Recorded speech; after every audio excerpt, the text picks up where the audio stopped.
Hello, good evening. Welcome to ARS News Channel. ఆ 40 మందిపై మా 40,000 మంది ప్రతిస్పందించి ఉంటే ఏం జరిగేది? వైఎస్ జగన్ ముఖ్యమంత్రి చంద్రబాబు నాయుడు, ఉప ముఖ్యమంత్రి పవన్ కళ్యాణ్ సారథ్యంలో రాష్ట్రంలో అధికారంలో ఉన్న తెలుగుదేశం, జనసేన, భారతీయ జనతా పార్టీ సంకీర్ణ కూటమి ప్రభుత్వంపై వైఎస్ఆర్సీపీ అధినేత, మాజీ ముఖ్యమంత్రి వైఎస్ జగన్మోహన్ రెడ్డి ఘాటు విమర్శలు చేశారు. చంద్రబాబు పాలనలో వ్యవస్థలు పూర్తిగా నిర్వీర్యం అయిపోయాయని జగన్ ఆరోపించారు. రాజకీయ కక్షలతో చంద్రబాబు, ఆయన పార్టీ నాయకులు చేస్తున్న నేరపూరిత చర్యలు, ఆలోచనల కారణంగా లా అండ్ ఆర్డర్ కుప్పకూలిపోయిందని విమర్శించారు. రాష్ట్రంలో ఎవ్వరికీ రక్షణ, భద్రత లేకుండా పోయిందని ఆందోళన వ్యక్తం చేశారు. ప్రకాశం జిల్లా పొదిలిలో తన కాన్వాయ్పై జరిగిన దాడి పట్ల జగన్ తీవ్రంగా స్పందించారు. అభ్యంతరం వ్యక్తం చేశారు.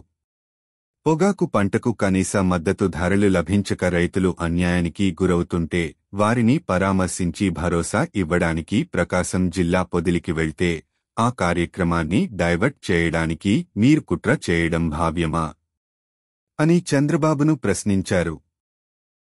రైతులను పరామర్శించే ఈ కార్యక్రమానికి సంఘీభావంగా దాదాపు 40,000 మంది రైతులు, ప్రజలు తరలివచ్చారని, తాము వెళ్తున్న మార్గంలో మీరు 40 మంది టీడీపీ కార్యకర్తలను పెట్టి వారిని ఉసిగొల్పి రాళ్లు విసిరి గలాటా చేయించారని ధ్వజమెత్తారు.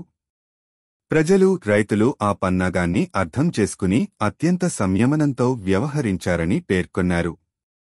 హింసను సృష్టించడానికి పంపిన ఆ 40 మంది చేసిన దుశ్చర్యలపైన అక్కడున్న 40,000 మంది ప్రజలు, రైతులు ప్రతిస్పందించి ఉంటే ఏం జరిగి ఉండేది చంద్రబాబు గారు అని జగన్ పేర్కొన్నారు.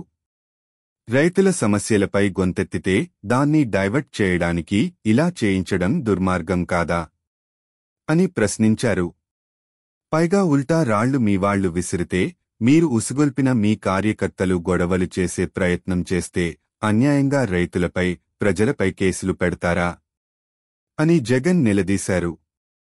పొదిలి పర్యటన, పొగాకు రైతుల పరామర్శ, భరోసా కార్యక్రమానికి వచ్చిన రైతులను, ప్రజలను రౌడీలుగా అభివర్ణించడం దిగజారుడుతనం కాదా అని పేర్కొన్నారు. రోమ్ నగరం తగలబడుతూ ఉంటే చక్రవర్తి ఫిడేల్ వాయించినట్టుగా చంద్రబాబు వ్యవహారశైలి ఉందని జగన్ మండిపడ్డారు.